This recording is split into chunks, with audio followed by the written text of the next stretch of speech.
Magandang hapon po. Ako po si Kagawad Ninita Del Mundo, taga Barangay Bangwayin.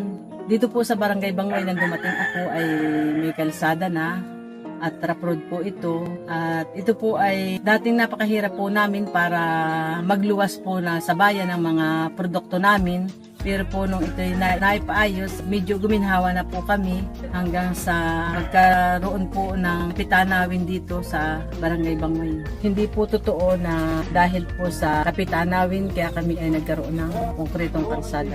Ako po ay si Ginang Felicitas Frias, kagawad po ng Barangay Bangwayin. Ito po ang pinto ng kalsada po rito ay dati po ay rough road po ito.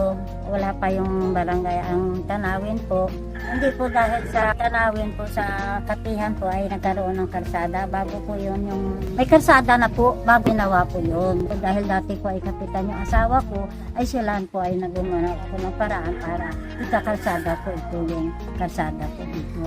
Pero wala pa po yung tanawin, may kalsada na po. Nga po pala si Arlan Bisara ng Barangay Bangwayin, kagawad po.